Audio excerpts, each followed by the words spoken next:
G'day guys, hope you're doing awesome. It's Cody Ogle from CycleTravelOverload.com. Today I want to talk to you guys about some of the things I wish I knew before I went on my first bikepacking trip.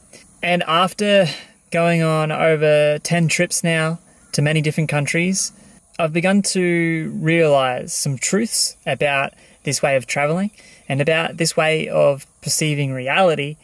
And I've got some lessons that I want to share with you guys. So without further ado, let's get straight into it. First is a reminder of embracing the suck. I like to call this the integration struggle. It's this period of time, a few days up to a week at the beginning of a bike trip where everything sucks. And I want to bring this up as the first lesson to you guys, because if you are planning to go on your first bike trip, it's an important thing to remember. Everything's going to suck. You're changing your sleeping conditions. You're changing the way you eat, the way you move about the world. Everything gets uplifted and uprooted. You go from living in comfort in your own home, in the concrete walls of your own home, to literally sleeping on the concrete. And if it's something that you haven't done before, it's extremely uncomfortable and it really tests your ability to withstand that discomfort. And it's just a matter of pushing through and persevering and having the knowledge that eventually you'll get past that point of struggle and everything will be just awesome. Number 2 is to have a minimalist approach. 75% of the things that you can't live without, you can live without. Less is truly more when it comes to bikepacking. The less you carry, the more you get to enjoy the experience. It's a true reminder of how physical things can literally tie you down. You can't take everything you want with you on a bike trip, and it's a matter of being very particular with the things that you do choose for your trip.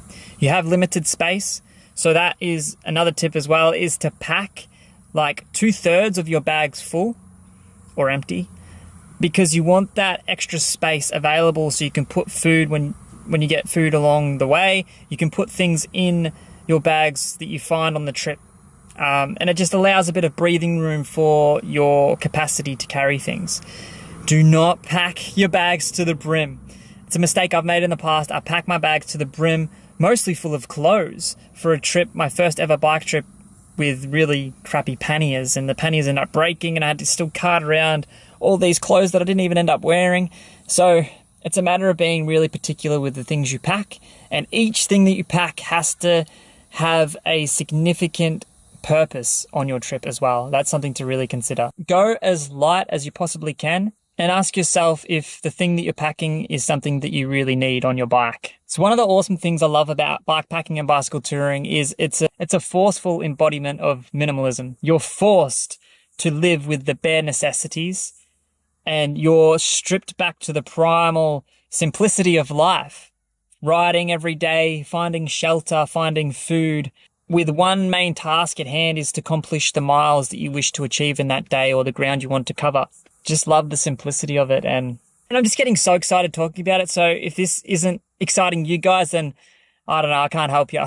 Number 3 is to travel slower. Some of my first trips, I was caught in the way of riding fast, crushing the miles out. Coming from a roadie background, I wanted to ride fast, cover as much ground as I could each day and just smash out the Ks. And there is a time and place for that.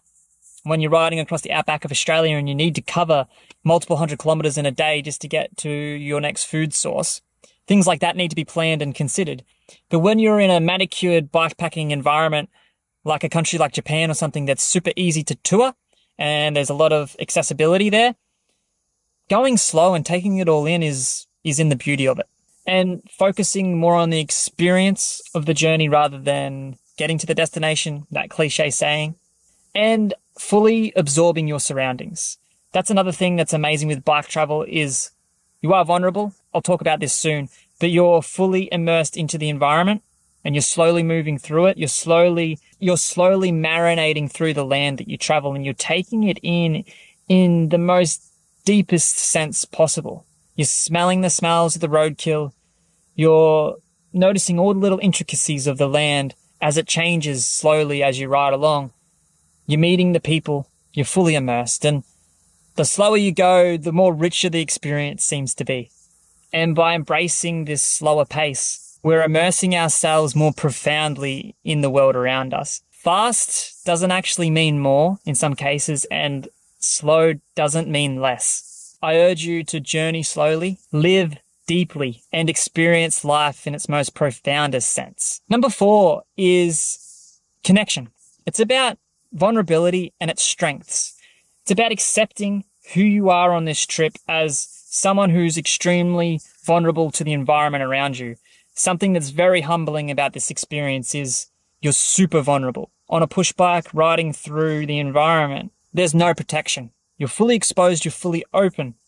And that's where the beauty of it lies. This is where people come up to you as a solo traveler in particular on a bike, and they'll spark up a conversation because you're doing something that not many people do. You're doing something different. You're really sparking curiosity inside of strangers. And it's this beauty that comes from unexpected connections to strangers in these environments that's just so profound. And strangers do the most wonderful things for you, like riding through the desert, you've run out of water. A car just stops on the side of the road and gives you water, some snacks, and wishes you the best on your adventure. Or even better, they let you stay at their place for the night, for a nice hot shower and a place to sleep. When you expose yourself to the world, you're shown the love of it. And through doing this, you attract these acts of kindness and love. And these connections then deepen your understanding of humanity. And they inspire you to reciprocate this love and kindness to others. Number 5,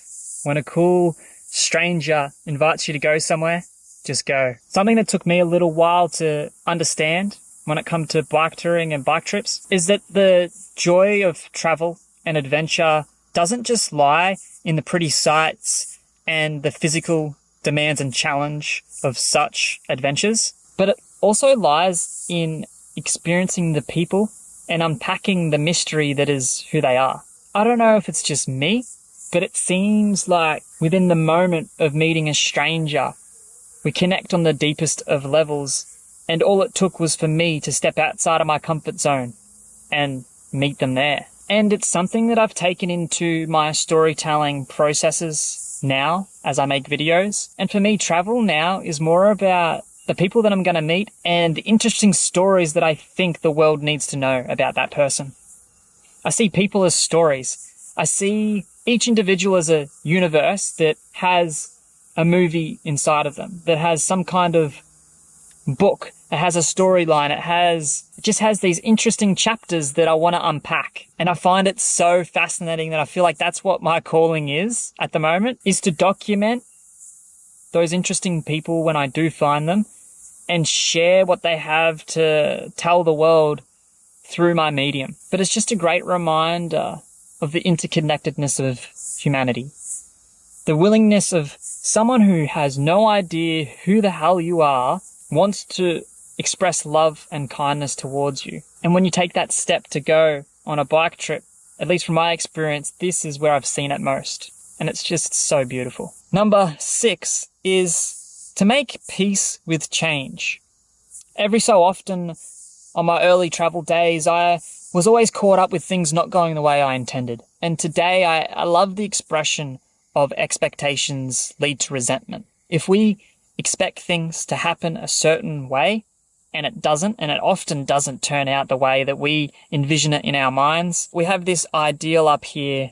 When it gets shattered, it doesn't reach that expectation, we are left to feel pain. We're left to feel miserable about the situation and ruminate in that. And when it comes to travel, I think it's so important not to have expectations with how the adventure is going to go, but rather be fluid with it and let it flow and let the adventure go the way that it's supposed to naturally go and not be fixated on how you want it to go.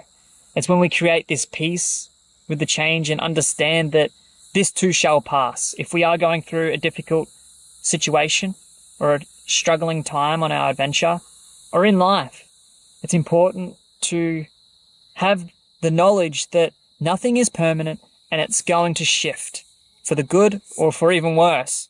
But even if it does go worse, just know that that too as well shall pass and not stick around. And it's this wonderful understanding that everything flows and changes and nothing like it's so fascinating because it's like the only permanent thing in life is change. And it's just understanding this wisdom where we cannot get attached to outcomes and the way things are supposed to be, and just allow them to be what they are. Number 7 is, when in doubt, just stop and eat something. Like literally on a bike trip, there's been times where I'm so depleted and I can't make rational decisions because my mind just doesn't have the literal glucose and fuel in it to be composed and actually just sit with the challenging situation, whatever it may be. So this is like a big thing for me, is even if I'm not feeling hungry, in most cases I don't feel hungry at all when I'm like this, but it's important to stop and get some food in and just collect myself for a moment. Allowing myself to separate from the situation and step back, just pull over on the side of the road, find a nice little spot to get some snacks out and eat and just sit for a moment. It does a world of wonders. Number 8 is some more practical ones, and that's that the tarmac is boring. It took me a few tours to realize that just riding on the roads is not only probably a bit dangerous compared to trail riding and going off the beaten path, which is my whole ethos now, but there had been some close calls that I had with buses, trucks, and other vehicles on like main highways when I was riding up the east coast of Australia and things like that. I don't mean to deter anyone from doing those kind of trips. That was a whole adventure of itself. But to be honest, the tarmac is boring, and it's a good test of your patience as well. For instance, riding on the highway, you're constantly challenged with the noise of traffic that's so close to you. It can do your head in, or you can choose to remain peaceful in that situation as a test of your patience, which is a good practice. But you miss out on more of the natural beauty of the world when we just stick to the roads. And as bikepacking has become more and more popular, I feel like it's an invitation to explore the roads less traveled that not many people go down. And it's another sense of full immersion into the land as well. So nowadays, I seek routes that haven't been ridden before and go to places that not many people have been to, because I feel like that's where I get a deeper connection to land as well. Number 9 is one that quite a few people I surveyed for this video said. It's not the most practical advice because it's something you can't really change, and that's to start young. So my advice would be for someone who is young to really understand that it's so amazing to go on your first trip when you're young. I went on my first trip when I was 17, 18, and I had the most amazing role model looking after me who'd been on some tours before.